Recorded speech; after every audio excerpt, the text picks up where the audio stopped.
Jérémy regarde une vidéo de merde. La minute dans... Non! Pareil, mais en plus gros, voilà, mais en plus beau et beaucoup plus lourd. Puisqu'on arrive à un rythme. Puis il continue en plus. Ouais. La minute dans... Mais putain, cette vidéo de merde. Les enfants, qu'y a-t-il dans ton panier, nounours? Ce qu'il y a dans mon panier, alcool, sexe, joie, de l'herbe bien verte. Et maintenant il regarde avec TP. La minute dans... Mais je suis pas ton ami, je vais te les péter tes dents. Et puis maintenant il se fait un café. Super. La minute dans... Ah, j'en ai marre.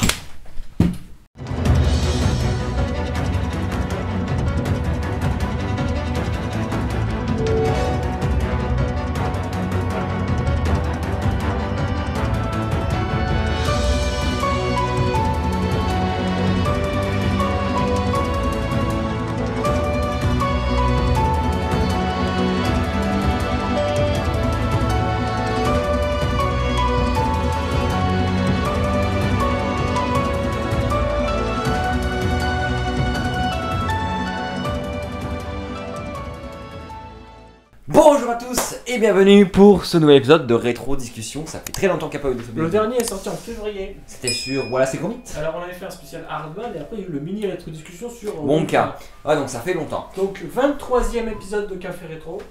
N'empêche, Café de Rétro, rétro discussion. On a commencé quand Rétro Discussion? On a commencé. Le premier épisode est sorti le 20 mai 2020. Donc ça a 4 ans. Ça a 4 ans Rétro Discussion. Et en 4 ans on a sorti qu'une vingtaine d'épisodes. Ouais, techniquement. On est lent un peu. Hein. Presque une trentaine d'épisodes si tu comptes. Et à peine une trentaine d'épisodes si tu comptes les mini. D'accord. Bon, et bien bienvenue dans cet épisode. Aujourd'hui nous allons, vous l'avez vu dans le titre, nous allons critiquer Vice Versa 2. Le numéro 2, oui. Alors, Vice Versa 2, c'est une de mes grosses. C'était une de mes grosses attentes. Enfin, une de mes grosses attentes. C'était un film que j'attendais pas mal. Alors faut savoir, on va juste parler un petit peu du 1 aussi. Donc oui, effectivement, C'était un film je que l'ai attendu j'attendais aussi. pas mal, mais j'étais quand même réticent et je me disais. En fait, il fallait que je me. Avant d'aller voir le film, il fallait que je me dise ce sera pas aussi bien que le premier. Et effectivement, c'était pas aussi bien moi que je suis le rentré dans la premier, salle de cinéma, je me suis dit la même chose. Ça ne sera pas aussi bien que le premier. mais c'était très bien. Alors, juste une simple impression, oui le film est très bien, et il est très sympa à voir, il n'y a pas de souci, mais moins bien que le premier. Alors le premier, pour ceux qui ne connaissent pas Vice Versa, parce que c'est vrai que quand il est sorti en 2016, le premier, 2015, oui pardon, autant pour moi, nous on l'avait vu en cinéma en plein air, Ouais, je me en rappelle. Corse. Non, pas en Corse, on était à Moustier-Sainte-Marie dans le sud. Ah non, c'était pas en Corse, c'était à Moustier-Sainte-Marie. J'ai cru que c'était en Corse, mais non. Putain, mais tu te souviens de la ville, toi? Moustier-Sainte-Marie dans le sud de la France. Ouais, on était en vacances, on l'a vu. On était pas loin des Et on gorges l'a de vu Verdun. en cinéma en plein air, c'était assez sympa, il n'y avait pas beaucoup de monde, hein, une quinzaine de personnes, peut-être une trentaine à la limite, c'est tout. C'est très particulier. Après, moi, j'ai fait. Et après on l'avait revu au cinéma Belfort, un mois après je Juste crois. par rapport aux On l'a vu deux fois au cinéma en cinéma. plein air, moi j'aime beaucoup cette expérience, mais le problème c'est que si t'as un mec qui passe en moto à fond à la gamelle, ben ça va te gâcher un peu le truc. Oui, quoi. bah après, C'est con parce que le concept est vraiment sympa quoi. donc accompagné avec son court-métrage, si je dis pas de bêtises, Lava. Lava, Et oui, juste qui par était très rapport à sympa. ça, je me rappelle, on s'était fait un pote dans le camping, où on ouais. était, et justement on était allé voir Vice Versa avec, pendant que nos parents et les parents. Pendant que nous on regardait le film, ils étaient allés boire un verre. Hein, Bon, anecdote qui sert à rien, mais bon. Bref, non, c'était vraiment cool. Donc, Vice Versa, le premier, est sorti en 2015, il raconte l'histoire en fait de ce qui pourrait potentiellement se passer dans notre tête quand on ressent des émotions, genre la tristesse, le dégoût, la C'est- colère. Pour expliquer le concept de joie. Vice Versa, et c'est pour moi une des plus grandes forces du premier, c'est d'avoir pris un concept abstrait qui n'a pas de forme concrète et justement de lui avoir donné une forme concrète. Et C'est-à-dire on prend le cerveau. On prend du coup quelque chose qui le cerveau c'est pas le cerveau mais l'esprit, la pensée, tout ça c'est quelque chose de très abstrait, on lui donne C'est une vrai. forme concrète. Par exemple, le monde de l'imaginaire, c'est une espèce de, l'imagination, c'est une espèce de grand terrain de jeu, de C'est grand bac à théoriquement- sable. c'est théoriquement ce qui est ton lobe frontal. Oui. Voilà, l'imagination c'est une espèce de grand bac à sable dans lequel on peut expérimenter un peu tout et n'importe C'est quoi. Minecraft quoi le truc. Oui, c'est littéralement Minecraft. Les rêves, c'est un studio de production. Alors, la gestion aussi de l'abstraction. C'est vrai que tout est C'est une imagé, espèce en de- fait, on est bien d'accord, Parce que ça, je c'est sais cool. pas si t'as compris le truc avec le hangar des pensées abstraites. Bah, j'ai pas trop compris Parce ça. qu'en fait, le principe, le principe en fait, c'est qu'un enfant, il voit le monde de façon abstraite, c'est-à-dire il comprend pas trop encore Oui, il comment comprend fonctionne. rien, ça c'est Donc du sûr. coup, le cerveau, lui, son but, c'est de transformer cette espèce de pensée abstraite en allégorie. C'est littéralement ce que deviennent les personnages. Et aussi, ce passage, juste, je vous fais une parenthèse, là, c'est littéralement ce qu'est le cinéma d'animation.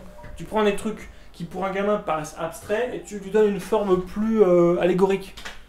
Oui, comme un Voilà. film d'animation. Comme un film d'animation. Ouais, j'ai Donc compris. voilà. Et le deuxième, il est dans cet état d'esprit. Alors pour le synopsis du film, du premier, on suit donc Riley, qui est une jeune fille tout De à fait 11 normale, ans. de 11 ans, Je crois. qui déménage qui part du Minnesota Minnesota. pour aller déménager Au à Canada, San je crois. Francisco. Non, Non, Minnesota. Minnesota, c'est pas au Canada. C'est où? Je sais plus exactement où c'est. Mais bref, elle déménage du coup à San Francisco et elle a du mal à s'adapter à cette nouvelle vie. En parallèle, ces émotions qui ont du mal un petit peu à rebondir sur ce changement de vie la vie et les émotions vont être chamboulées puisque tristesse et joie vont être accidentellement envoyées dans le La subconscient. mémoire centrale. Alors non, la mémoire à long terme. La mémoire à long terme, oui. Puisque Et elle, les moi- émotions, elles sont dans le... Dans le quartier Le cérébral. quartier cérébral. Le headquarter en VO et justement je trouve la Oui, headquarter, Parce que- qui veut dire le quartier tête. En Headquarter- quelque... Oui, mais Oui, si tu headquarter, le ça veut traduis. dire littéralement quartier général. Normalement, oui, c'est Donc, vrai. justement, Mais la traduction- headquarter, si tu le traduis en français, c'est le quartier de la tête. Oui, mais justement, c'est pour ça que je trouve que la traduction Ou quartier française mère. est plutôt bien trouvée, quartier général. C'est juste d'ailleurs, on parle de traduction française, je trouve quand même le titre français un peu bizarre. Parce qu'en VO, le film s'appelle Inside Out, qui veut dire à l'endroit à l'envers. Non, inside à l'intérieur, out à l'extérieur. Et en fait, c'est un équivalent à l'expression, tu sais, sans dessus-dessous, et le film d'ailleurs, il s'appelle comme ça au Québec. La traduction Sans vice-versa, dessus-dessous, il s'appelle au Québec. Ouais, mais la traduction vice-versa en français, je la trouve un peu bizarre parce que tu comprends pas vraiment le rapport avec les C'est pas esprits. faux. Mais c'est vrai quand même qu'appeler un film en France, alors au Québec après c'est un peu différent parce qu'ils ont des expressions différentes. Autant tu vois au Québec dire ouais, t'as vu sans dessus-dessous, je comprends. Mais c'est vrai qu'en France, dire ouais, aujourd'hui on va aller voir sans dessus-dessous, qu'est-ce que c'est que ce film? Là où vice-versa, genre tu vois, une personne tu lui dis oh t'as vu vice-versa, elle me dit ah bah c'est le film Pixar avec les émotions. Ouais, c'est Voilà. vrai. Mais du coup, oui, il y a, moi, personnellement, j'aime beaucoup ce film. Mais Oui, il fait partie de il y a... mes films préférés. il y a... Ouais, pas moi. Mais il y a... Genre, j'aime beaucoup le film, il n'y a pas de souci, elle me fait pas dire ce que j'ai pas dit. Mais je trouve que, sur certains points, il est mal écrit. Ouais, je peux comprendre les défauts après qui sont reprochés, comme par exemple le fait que, ok d'accord, colère, dégoût et peur sont... Moi, c'est la morale qui m'énerve beaucoup. Ah, je suis pas d'accord, la morale, parce que la morale elle est vraiment bien, oui, il faut accepter la tristesse, tout ça. Oui, mais c'est montré, mais dans le film c'est montré vraiment comme si la tristesse ça fait partie de toi. Enfin, je sais pas exactement comment expliquer mais après le film est très bon, hein, comme Jérémy expliqué, le fait de représenter par exemple les rêves comme un studio de production ou les mondes de l'imaginaire comme un terrain de jeu comme Minecraft. C'est littéralement ça, c'est littéralement... La mémoire à long terme qui est une grande bibliothèque, qui est transcorp comme une grande bibliothèque dans laquelle tu stockes des livres, et bah là c'est la même chose sauf que c'est des espèces de boules de... Enfin, allez voir le film et peut-être, si vous regardez cette vidéo vous l'avez peut-être déjà vu le film. Le film est vraiment cool et donc du coup là on va parler du 2 et on va commencer par une partie no spoil, c'est parti. Alors, on va commencer déjà par un petit débrief, un synopsis. Le film se passe à peu près... Elle a 13 ans, donc 2 ans après. 2 ans après, et demi le après. film. Donc Riley est âgée de 13 ans et s'apprête à rentrer dans un club de hockey sur glace puisque c'est une de ses... De faire un ses stage, passions. non, de Oui, faire un stage. Pardon, de faire un stage dans un club de hockey sur glace. En parallèle, il va arriver un truc qui était déjà teasé à la fin du premier, c'est la puberté. Et avec cette puberté, 4 émotions vont arriver: anxiété, embarras, ennui et envie. Et Embarras. un peu ouais. comme dans le premier film, ça va chambouler un petit peu tout ça et les 5 émotions donc Voilà, des émotions réprimées. voilà, Donc, et on voyait dans une espèce de coffre-fort gigantesque qui est un petit peu comment dire, c'est là en gros que sont gardés les secrets. Donc justement l'idée qu'il est dans l'esprit de représenter un peu là où sont cachés nos secrets, les trucs qu'on n'assume pas trop dans un coffre-fort, je trouve ça plutôt intelligent. Et encore là, justement, c'est ce moment-là, je pense que Vice Versa 2 aurait pu être écrit autrement. Parce que le fait que tu dégages les émotions principales, c'est nul parce que quand tu es adolescent, tu ne vis pas qu'avec de l'ennui, tu vis pas avec de l'anxiété. Bon, allez, à la limite, quand tu es adolescent, c'est vrai que c'est des émotions qui arrivent beaucoup, l'anxiété, l'ennui, l'embarras, c'est une émotion pour moi qui n'a pas vraiment d'intérêt. Ah si, parce que... Et l'envie, c'est pour moi l'émotion qui sert à rien. C'est de ressentir de l'embarras quand même. Ça se voit que Après, c'est vrai que moi je suis quelqu'un de très peu embarrassé. Hein. Je suis capable de dire des conneries aux gens sans être gêné. Enfin bon. Ouais, Bref. mais moi c'est pas du tout le cas. Il y a des gens, et Envie, elle fait 2 apparitions dans le film. Je pas compris. Mais le fait de. Ah, puis Nostalgie aussi, j'ai obligé Nostalgie. Mais bon, Nostalgie c'est plus une blague.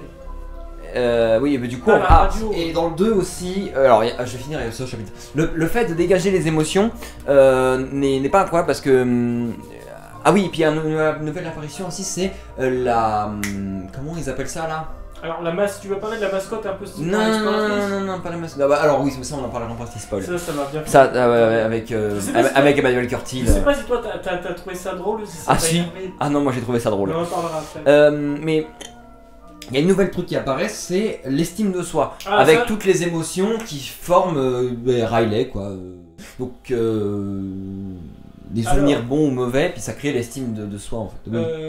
Moi, l'estime de soi, je sais pas toi ce que t'en as pensé, mais en fait c'est dans la continuité du premier film. Ah bah Le j'ai premier trouvé film, justement. Il fallait sauver la mémoire centrale qui est un peu en gros qui est les souvenirs importants qui génèrent les îles de personnalité. Et dans le deuxième film, on retrouve un petit peu le même principe que dans le premier, à savoir là c'est des souvenirs importants qui constituent non pas la personnalité mais les traits de caractère, c'est-à-dire en fait l'estime de soi c'est simple, c'est c'est ce qui te définit quoi.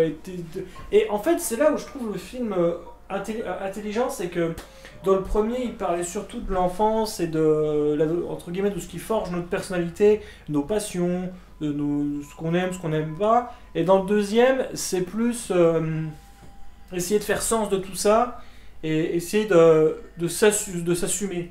Oui, bah c'est ça, théoriquement, quand t'es à l'adolescence, c'est ça en fait.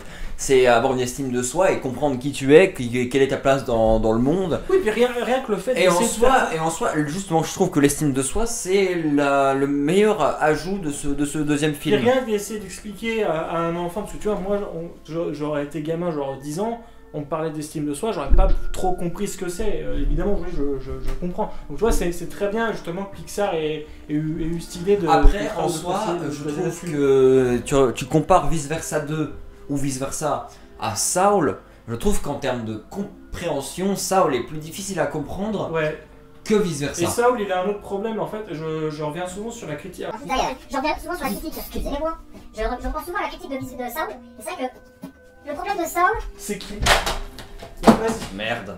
Le problème de Saul, c'est qui? Ça sera coupé au montage. On a le DVD du premier. Le problème pour moi de Saul, c'est qu'il manque de créativité et puis il n'y a qu'une seule couleur quoi. Alors moi, allez voir notre rétro-discussion, on en a déjà parlé. C'est pas un mauvais Pixar, mais moi je l'ai pas trop aimé. Comme dit Mayolek dans sa critique de Élémentaire, c'est le pays des nuages avec 50 nuances de bleu quoi. Moi Saul en fait il manque de créativité, là où vice versa ça déborde de couleurs. Alors le 2, alors c'est pas un défaut, mais c'est vrai que les couleurs sont un tout petit peu plus ternes, mais en même temps je trouve que c'est logique avec le fait que l'adolescence tu vois t'as moins de couleurs quand même, et puis t'as plutôt tendance à préférer les trucs un peu plus sombres, mais ça veut pas dire que c'est moins coloré. Alors mais je pense que Vice Versa 2, on va peut-être passer en partie spoiler. Non mais attends, parce que ce que je voulais dire tout à l'heure, en fait, c'était les émotions qui sont réprimées. Je trouve que, justement, ça aurait pu être écrit différemment. Alors bon, après c'est vrai que pour le film, il faut apporter un certain apport scénaristique pour qu'il y ait un certain un but global au film, puisque si tu Si tu montres juste la cohabitation des anciennes émotions et des nouvelles émotions, le film il est pas intéressant. Mais le fait de réprimer les anciennes émotions, c'est comme si, dans ton adolescence, tu n'avais pas la peur, tu n'avais pas la joie, tu n'avais pas la tristesse, tu n'avais aucune des anciennes émotions, et que toutes les émotions à l'adolescence sont remplacées par de l'anxiété, de l'ennui, de l'embarras Ouais, mais encore et une de fois, l'envie. Je vois pas trop comment ils pouvaient faire sans ça. Moi non plus, je vois pas, mais c'est pas... Parce que dans le premier film, ils avaient bien fait le parti pris de mettre, enfin de faire que tristesse et joie n'avaient plus le contrôle sur C'est ça. Riley. Et que en fait, colère, dégoût et peur se retrouvent au contrôle de Riley, donc elle a pas la joie, elle a pas la tristesse. Voilà. Qu'est-ce qu'on fait? Est-ce qu'on part en Je pense qu'on va partir en partie Parce que en spoil. partie spoil, on a pas mal de trucs à dire. Voilà. Donc on est parti partie spoil. Donc, un autre truc que j'ai pas aimé dans le film, c'est que ça reprend le scénario du premier, à savoir, ils sont réprimés Ouais. et leur but c'est de retourner au quartier cérébral. C'est Exactement comme dans le premier, quand joie et tristesse essaient de retourner au quartier cérébral. compréhensible, mais moi c'est pas un défaut. Ça me gêne pas. Eh ben moi ça me gêne. Moi en tout cas j'ai pas aimé. Et alors je me souviens plus mais il se passe quoi quand la crevasse elle s'ouvre? Ah oui, c'est la crevasse du sarcasme. Moi, C'est ça ça. m'a beaucoup fait rire. C'est la crevasse du Ça m'a sarcasme. beaucoup fait rire parce que moi j'aime beaucoup l'humour un peu sarcastique et ça c'est un élément que j'ai bien aimé. La crevasse la fausse du sarcasme, je sais plus comment ils l'appellent en VF.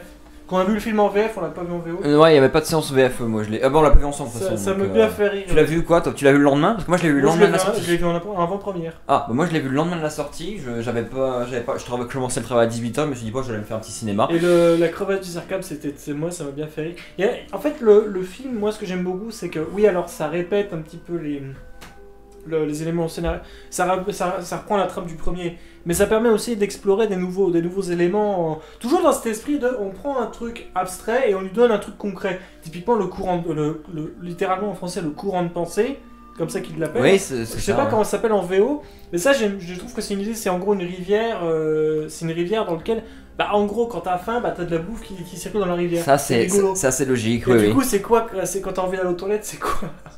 Et ben ça se transforme en jaune, je pense. J'ai pensé à ça justement en sortant du film. Bref, Ou alors ça se transforme en chute d'eau. donc ce qui se passe au début du film, donc en même temps d'avoir les émotions qui sont réprimées, tu as anxiété qui veut donc Dorothée Poussey. voilà, non, oui, donc comédienne de doublage extrêmement insupportable. Elle joue Vanellope Van Schwitz dans par exemple Les Mondes de Ralph. Oui, mais là, ça Non, c'est elle est pas très très complètement- bien. C'est une comédienne de doublage insupportable, mais elle joue très bien.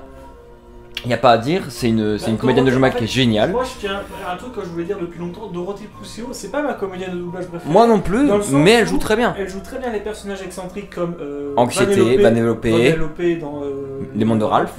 Carrie dans Les Indestructibles. Par contre, quand c'est genre l'intelligence artificielle dans le dernier Resident Evil, là, Ou ça dans fait pas. Barbie. Je crois que c'est elle qui joue dans Barbie, non? Je sais pas, moi. Je sais pas, j'ai pas vu le film Mais Barbie. je sais pas si tu vois la Reine Rouge, comment elle s'appelle, l'intelligence artificielle dans le dernier Resident Evil. Ah bah la Reine Rouge, mais de toute façon on va ça, pas parler va des pas- films. ça, la voix colle pas du tout. Ne parlons pas de ces films. Donc ce qui va se passer, c'est qu'aussi anxiété, elle va... L'estime de soi, si vous voulez, ça ressemble à une espèce d'arbre avec des neurones. En fait, ça... Vous voyez ça, imaginez c'est un atome. Donc Ouais, un ça atome, ressemble un peu à un vous voyez atome. un atome, il y a le noyau de Alors, neutrons, neutron et proton. neutrons, Non, protons au milieu, neutron, et proton. après c'est des électrons qui gravitent autour du noyau du J'aime neutron beaucoup proton. ce design. Et ben imaginez que c'est un atome qui avec des électrons qui gravitent autour, donc c'est bleu. Et Non, en fait, faut imaginer une fleur. ça c'est la représentation. Oui, ou C'est-à-dire un arbre, que ou un Le arbre. souvenir important, c'est les graines, et ensuite, est-ce qu'il va faire fleurir la. J'aime beaucoup. Alors, ça fait. On pourrait dire oui, c'est mignon. Moi, j'aime beaucoup cette image justement que l'estime de soi, ce soit une sorte de fleur, tu vois, et que ça demande. Parce qu'en plus, il précise bien que ça a pris 13 ans pour faire ça, et que un peu comme une fleur ou un arbre, ça va prendre des années pour qu'il mûrisse, quoi. Mais donc du coup, ce qui se passe au début, parce que je vais réussir peut-être à terminer un moment, Anxiété va balancer l'estime de soi, donc cette espèce d'atome, hein, moi je vais l'appeler comme ça, dans la fosse, là où on jette les souvenirs pour les oublier. Donc la quête, en même temps de retourner au quartier cérébral, c'est de retrouver justement cette estime de soi. Donc c'est un plus, parce que dans le premier c'était juste retourner au quartier cérébral pour pouvoir sauver Riley de la fugue, puisqu'à la fin du premier elle veut fuguer. Et là dans le 2, c'est retourner au quartier cérébral et récupérer l'estime de soi. Donc oui, je sais plus ce que je voulais dire. Moi je voulais donc voilà, ça, ce que je disais voilà. sur les éléments. Encore une fois, le truc vraiment que j'avais préféré dans le premier film, c'était le fait justement d'avoir donné cette forme concrète pas au cerveau mais à l'esprit. Voilà. Dans le deuxième film, encore une fois, on retrouve donc le courant de pensée, on retrouve alors la fausse du sarcasme. Alors, je pense que les plus jeunes, ils n'ont peut-être pas compris le truc, mais moi, ça m'a beaucoup fait rire. Et puis, qu'est-ce qu'on a? Ah oui, alors, un sarcasme, c'est tu dis quelque chose que tu ne penses pas. Voilà. Bah, un exemple, je vais y revenir juste après, justement, parce que j'ai une autre pensée à dire à propos du film. Tu allais dire quelque chose?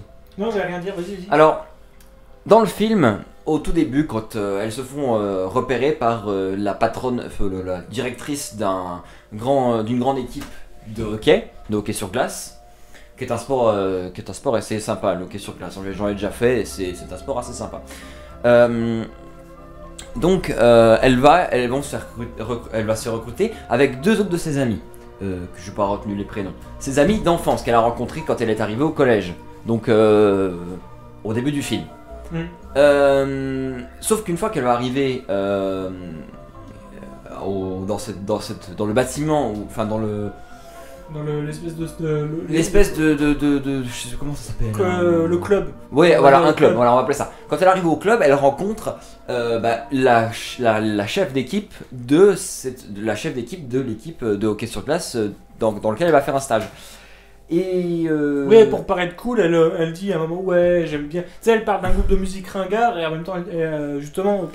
Elle va dire qu'elle vient du Michigan. Alors, Michigan, Minnesota, c'est pas du tout la même chose, c'est pas du tout le même endroit. C'est pas du tout le même état. C'est pas du tout le même endroit. Michigan, par exemple, Détroit. Détroit, c'est au Michigan. Ouais, c'est plus vers le nord c'est vers le lac Michigan, hein, c'est ça. Dans le nord des US. Donc Michigan, par exemple, Détroit, c'est au Michigan. Oui, j'avais oublié ça. Oui, le petit surnom, elle la surnomme. Enfin, comment elle s'appelle la meuf? Je sais plus. En gros, la nana cool, elle l'appelle Michigan, quoi. C'est le petit surnom. C'est ça. Et après, du coup, le problème, c'est que Anxiété va revenir là-dedans et Riley va peut-être peu à peu se détacher. Va falloir que je cut. Bon, du coup, oui, je sais pas ce que. Donc, si jamais vous l'avez pas vu, on a le DVD du premier. Hein, c'est Jérémy qui l'a acheté il y a longtemps. Bon, tu as dû l'acheter en occasion, ça, non? Oh, je sais plus. Bref, oui, on parlait de quoi déjà? Donc, Riley, elle va s'éloigner peu à peu de ses amis de collège pour aller vers justement la chef d'équipe de l'équipe de hockey sur glace. Et c'est ça que je trouvais énervant en fait. C'est à chaque fois, Riley, elle va se faire contrôler par son anxiété comme si vraiment, sans déconner, Matt, quand il a fait, parce que Matt se fait des films si vous connaissez, il a fait justement un MSF, Matt se fait des films, sur le premier vice-versa. Et c'est vrai qu'en réalité, Riley c'est un pantin en fait. Et c'est ça que je trouve chiant dans le 1 et le 2, c'est que... oui, c'est cliché quoi, c'est un peu trop. Non, c'est pas ça. C'est que elle n'a aucun contrôle sur elle, c'est ses émotions qui la contrôlent en fait. Et c'est peut-être ça le problème, oui. C'est ça le reproche que j'aurais à faire au film. C'est tu te fais contrôler par tes émotions, alors que non, tu ne fais pas contrôler par tes émotions, puisque c'est toi qui es censé avoir le contrôle de tes émotions. Ça veut dire que si tu as envie d'être sympa avec quelqu'un, tu es sympa avec quelqu'un, si tu as envie d'être méchant avec quelqu'un, tu es méchant avec quelqu'un. Oui, et c'est pas tes émotions qui le décident. C'est grossi, c'est forcé, tu vois, c'est ça que je comprends ce que tu dis, mais moi ça me gêne pas. Et donc à chaque fois que Riley, elle est en train de faire la soirée, de faire la fête avec le club de hockey, et qu'il y a ses amis de collège qui lui rejoignent, elle va les envoyer péter. Elle me dit mais arrêtez de contrôler cette pauvre gamine, elle a juste besoin d'amis, pas d'envoyer péter ses amis. Enfin bref. On parlait de quoi déjà? Oui, voilà. Moi, mais c'est ça. Moi j'ai plus grand chose à dire. Parce que moi, je voulais revenir un petit peu sur les différents éléments. Parce qu'encore une fois, genre. Ah oui, voilà, on va parler d'un truc qui nous a bien fait rire. Alors, toi, ça a l'air de t'avoir fait rire. Moi, ça m'a aussi fait rire. Quand ils sont enfermés dans le. Oui. Voilà. Alors, en gros, quand ils se sont enfermés dans l'espèce de chambre forte. Ils sont dans un bocal. J'ai dit, la chambre, enfin l'espèce de chambre forte, c'est en gros pour expliquer, c'est là où sont enfermés les secrets et les trucs qu'on n'assume pas. Moi ça me fait beaucoup. Alors moi ça me fait rire parce que tu vois j'aime bien My Little Pony. Bon je l'assume pas mais enfin j'assume mais imaginons que je ne l'assume pas. Si c'était fait enfermer dans ma tête, bah, il se retrouverait avec les personnages de My Little Pony. Donc bref. Voilà. Non, mais Donc à un moment. j'avais justement déliré ça en sortant de la salle de cinéma, ça m'a fait rire. Oui, mais c'est drôle. Et il tombe sur une espèce de personnage. Alors faut imaginer Dora l'exploratrice en version. En version babouche, orange, enfin oui, c'est un poil mélange roux. entre Dora l'exploratrice C'est un mélange, ouais, c'est ça, c'est un mélange entre Dora l'exploratrice qui est et joué babouche. donc Quoi. par Emmanuel Garrigeau en VF. Oui, Emmanuel Garrigeau en Et VF. avec, Et alors, t'as donc- deux Emmanuel. Parce que t'as le. Alors comment il s'appelle le personnage, j'ai oublié. C'est Bouffi, je crois en VO. Je sais plus. Et et le sac- Banana Outi qui est joué par. Banana Outi qui est joué par Emmanuel Emmanuel Curtil, Curtil. la VF de notre ami Jim Carrey. Et ce qui est rigolo, c'est que c'est rare qu'ils fassent ça dans les Pixar, mais ils sont en animation traditionnelle. Et ça, c'est très chouette. Oui, en J'ai vrai, ils bien sont en aimé. 2D, donc Et ça c'est puis- bien foutu. Et oui. l'autre détail, alors je pense pas, vu toi, ça a dû te faire marrer. Le personnage de jeu vidéo, alors il rencontre aussi un personnage de jeu vidéo un peu, alors. Le personnage, il faut imaginer que c'est un peu esprit Soul Calibur. Sous le calibre, Mais ouais, c'est est-ce ça. qui est rigolo, Sous le calibre ou Tekken. est-ce que t'as regardé le petit détail au niveau du rendu du personnage? Non. Il est fait en animation japonaise. Non, il est fait en. Il est animé comme serait animé un vrai personnage. En fait, le rendu, c'est le même rendu que tu aurais sur une vraie console de jeu vidéo. Regarde, Ah, donc regarde. ça c'est bien foutu. Oui, oui, Ça, non, c'est ça, bien je vois foutu. très bien. Alors, C'est c'est du c'est détail vrai, c'est vrai, technique. c'est vrai. C'est du détail technique, mais moi j'ai beaucoup aimé. En fait, comme c'est un personnage de jeu vidéo. Non, ce passage est bien. Il est animé comme est un bien. vrai personnage. Il est a le drôle. rendu, en fait, c'est-à-dire la fluidité des mouvements, même au niveau un petit peu des textures, c'est pas. Puis du c'est tout- un perso un peu raté en plus. Oui. Il arrive pas à. Il se sacrifie. En fait, il fait des moves qui sont complètement cons. Il se sacrifie pour pas grand chose. Et il y a un petit détail aussi, Enfin, c'est que. c'est un personnage un peu raté. Alors, quoi. je sais qu'il y a une. Alors, je suis pas resté pour les scènes post-génériques. Moi non plus. Et je sais que à la fin, dans une des scènes post-génériques, il révèle qu'il y a l'espèce de gros secret, l'espèce de gros monstre qui représente le plus gros secret de Riley. Alors moi au début j'ai cru que c'était Sully. Moi au début j'ai cru que c'était. Et dans ma tête je me suis dit, ah ouais mais non parce que ça aurait pas été logique. Au début j'ai vu le truc, je me suis dit ça va être avait doublé été- par Richard Parce que Darbois, tu sais mais que non. les Pixar ils sont quasiment tous, ils se passent tous dans le même univers. Et un truc que j'aurais adoré. Non, c'est une théorie ça. Oui mais Non, ça, c'est juste une théorie. Mais un truc qui aurait été marrant. Pixar ne c'est vrai mettrait que pas. j'avais pensé à ça pendant le film. Oh, à moins Je me pour une suis dit, référence pour les fans. Imagine, parce que on pourrait, parce que techniquement les Pixar ils se passent tous dans le même univers. C'est même pas une théorie parce que techniquement tu retrouves. C'est vrai, après, Tu c'est vrai que. retrouves Riley dans le monde de Dory. Oui. Tu la vois apparaître dans un couple d'enfants. Et dans La Reine des Neiges, tu vois Réponse à un Oui, moment. mais là je parle des Pixar. Et moi un truc que j'aurais adoré, Oui, mais Mais c'est ça plus ou aurait- moins la même chose, ça- Disney et Pixar. ça aurait pas été logique que ce soit dans la chambre forte, ça aurait été plus dans le Ou subconscient. dans. Ce serait qu'il y ait Sully dans le Ou subconscient. dans Rebelle, tu as une statue de Sully. Oui, Tu sais, parce qu'il y a qu'il cette une fameuse théorie comme qui- quoi que ouais. la sorcière que tu vois dans Rebelle, Ouais, c'est Boo. C'est Boo de. Mais putain. Bref. Et oui, parce qu'il y a une théorie comme quoi elle a la capacité de traverser les portes. Enfin bref, ça c'est de la théorie. Mais moi je pense que ça aurait pu être un détail marrant, tu vois, que tu aies Sully dans le subconscient. Comme si techniquement, parce que comme Oui. les monstres ils font peur aux enfants, bah techniquement les enfants, parce qu'ils ont toujours en plus les mêmes monstres. C'est vrai que c'est aurait vrai que pu être sans marrant. déconner, ça aurait pu être une très bonne Justement, référence. j'avais pensé à ça, je me suis dit. Là, ça aurait Mais non, été parce que logique. vice versa se passe après. Donc vice versa se passe après Monstres et compagnie. Donc ça aurait pu Oui, mais parce qu'il y a ça une- aurait pas pu être il y a ça une théorie puisque comme quoi les monstres en fait ils ne voyagent pas à travers dans le monde des humains, ils voyagent à à travers travers le temps, tu penses? Oui, il y a une théorie qui. Bienvenue en Himalaya. Bienvenue dans l'Himalaya. Bologas. Boule de glace, tu peux y aller, c'est du citron. Mais parce que à la fin de Monstres et compagnie, tu sais, ils font plus avec la peur, ils font avec le rire qui Oui. est plus. Donc imaginons, Oui, mais ça c'est n'aurait pour pas ça- été logique puisque si Riley est né une fois que Monstres et compagnie s'est transformé au rire et plus à la peur, eh ben Sully ne se serait pas retrouvé dans une dimension oubliée. Après, c'est de la théorie, mais moi je pense que ça aurait pu être rigolo que tu aies Sully dans. Ou alors pas Sully, mais genre Randall, dans le subconscient. Randall, ah oui. Il s'appelle comme ça Oui, en VO, oui, c'est vrai, c'est Léon, Randall. quoi. Non, il s'appelle Mike. Non, il s'appelle en VO, il Randall. s'appelle Non, Mike. Je parle dessus de Bob, je parle de Léon. Ah Léon, ah oui, là oui, Il ça. s'appelle Randall. Là oui, ça aurait été plus logique puisqu'il finit comment déjà à la fin du... Ah oui, il finit dans une porte. Dans la, alors petit détail amusant, il finit dans la caravane qui est la même que celle dans Mille et une pattes. Ah oui, c'est vrai. Mais putain, en Tu fait, sais- il y a plein de références entre. sais, C'est comme le fameux A113 en fait, on le revoit partout. Tu l'as vu le A113 d'ailleurs dans. Non, je l'ai pas trouvé le Je l'ai pas trouvé non Le plus. A113, alors A113 c'est une référence, c'est une auto-référence à Pixar. En fait, c'était le numéro De la leur. salle de classe À l'université, ouais. Alors, c'était en fait John Lasseter, Brad Bird, quasiment tous les animateurs de En Pixar. sachant que Brad Bird il a quitté Pixar il y a longtemps. Oui, mais ce que je veux Brad dire, Bird n'est plus chez Pixar. Et Lasseter non plus, hein, il est plus Oui, producteur. bah, le Alors que Lasseter, pourtant c'est Lasseter était producteur sur le Mais premier des tous Versa. les... Et Lasseter n'est pas producteur En sur fait, le 2. c'était un clin d'œil à la salle de classe où on étudiait John Lasseter C'est et ça. Brad Bird à Cal Arts, qui est donc c'est en gros une université, une école d'animation fondée par Walt Disney. Et donc par exemple, C'était là-dedans qu'enseignaient notamment les Nine Un Old Men, exemple, qui sont les collaborateurs originaux de Disney. un exemple dans Indestructible par exemple, Bob a rendez-vous en salle de réunion à 113. Ou Voilà. Dans Wall-E, la directive à 113. À 113, C'est voilà. un clin d'œil au numéro de la salle de Dans classe. là-haut, il est où déjà? Je sais plus où il plus. est. Dans Dans Toy Story, c'est le numéro de la plaque d'immatriculation de la voiture Oui. de la mère d'Andy. dans Coco, on voit la camionnette de Pizza Planet qui passe par la fenêtre. Enfin bref. Oui. Ah, et puis d'ailleurs, en parlant de petite référence Pixar que j'ai trouvé rigolote, au début, il tient une paire de jumelles. Et en fait, quand tu regardes le design de la jumelle, c'est le personnage de Lenny dans Toy Story. Lenny. C'est l'espèce de, tu vois, l'espèce de jumelle en jouet. Et qui est Dans- joué par dans- Joe dans quoi Toy Story. Tu sais, il regarde un moment avec une jumelle. Ah oui, la jumelle. Et, Bah, elle a le même design que celle qu'on voit dans Vice Versa au début du film. Ah bah j'ai pas fait attention. Mais bref, oui. Donc Et Lenny, vice qui est versa, joué, je pense. Lenny qui est joué en VO par Peasunam Joe Ranft, qui est donc un des créateurs de Toy Story. Ok. Bah, intéressant à savoir.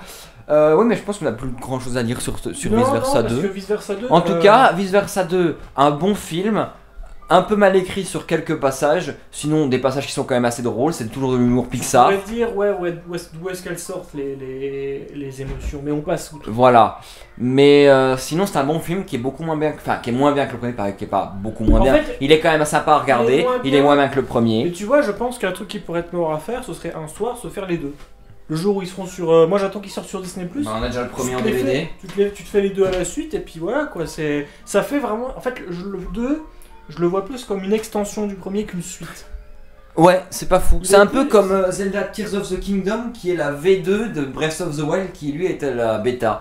Je suis d'accord, c'est Oui. un peu. C'est une extension, une Ouais. expansion. Et c'est pour ça que j'aime beaucoup aimer le 2. Après, moi, imaginons que je n'ai pas aimé le premier, j'aurais pas aimé le 2, je pense. Parce qu'en fait, moi, ce que j'aime dans le 2, c'est qu'ils ont repris le concept du premier. Le concept du premier, c'est voilà, qu'est-ce qui se passe dans Dans la tête des gens.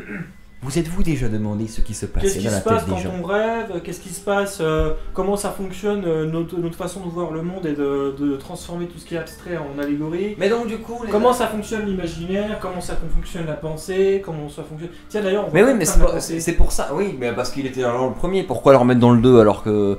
Voilà, j'avais dans le premier. Non, en tout cas, les amis, allez, si jamais ça vous intéresse, allez voir le film. Ah si, attends, j'aimerais terminer par un petit détail que j'aime beaucoup dans le premier Vice Versa. Dans le premier Vice Versa, tu as un moment quand ils sont dans le monde de l'imaginaire et qu'ils rattrapent le train, Ouais, tu as un moment un tableau. un tableau. Et dans ce tableau, tu as... Alors moi j'aime beaucoup ce détail parce qu'ils sont dans le monde de l'imaginaire. Retiens bien ça. Et dans ce tableau, il y a un petit dragon violet. Un petit dragon violet avec des ailes jaunes. Spyro? Non, alors il ressemble à Spyro, mais c'est pas Spyro. Est-ce que tu sais de quel personnage il s'agit? Non. Il s'agit de Figment, la mascotte de l'attraction Journey into Imagination à Epcot, donc un des parcs de Walt Dans le premier ou Disney dans le 2? Dans le premier. Ah, j'ai jamais fait Et attention. ben, tu sais, est-ce que... eh ben, Journey to Imagination, Ouais. c'est lequel? C'est la grosse boule, non? Non, ça c'est Spaceship Earth. Ah merde. C'est une attraction sur l'imaginaire et la mascotte de cette attraction. Mais c'est Epcot, donc en Ouais. Floride. Mais attends, je te montrerai après. Ok, ben non, mais j'avais pas la ref, mais écoute, Ouais, c'est intéressant à Je te savoir. passerai une photo, tu l'afficheras. On verra si j'y pense. Bref, voilà en tout cas, Vice Versa 2, un bon film, pas aussi bien que le premier, mais quand même assez Oui, sympa à mais voir. encore une fois, vois-le comme un complément. C'est ça, faut Tu le vois, voir comme un complément. Ça peut être un truc sympa à faire. Tu te fais une soirée où tu te fais les deux à la suite. Ça peut être cool. En vrai, oui, il est Moi bien. j'ai déjà fait ça avec les deux premiers Toy Story. En une seule soirée? Ouais, une seule soirée. Oh bah t'as le temps, toi. Bah, enfin après, toi c'est sûr, toi c'est plus compliqué, mais bah attends, un soir où t'es vraiment un soir où t'as rien à faire. Mais et j'ai très peu de soirées, moi, tu sais. Bah, enfin, tu- je travaille tu- de nuit, je rappelle. Hein. Oui, mais tu vois, un soir où, où vraiment où tu prévois ça à l'avance. tu te prends un sachet de popcorn, tu te prévois du coca, et puis tu te dis, ah bah tiens. Le popcorn, moi, c'est que au cinéma. Tu te dis là, tiens, dans 2 jours, j'ai une soirée tranquille, je me fais les deux vice versa. Alors quand ils sortiront sur Disney+, évidemment, ou en DVD. Ouais, ou alors télécharger sûrement. Bon bref les amis, merci d'avoir regardé cet épisode de rétro-discussion sur Vice Versa 2. On espère que ça vous aura plu. Si ça vous a plu, et bien like, partagez, vous connaissez la chanson. On se dit à la prochaine pour de nouvelles vidéos. C'était Commodore Rétro. Bye tout le monde.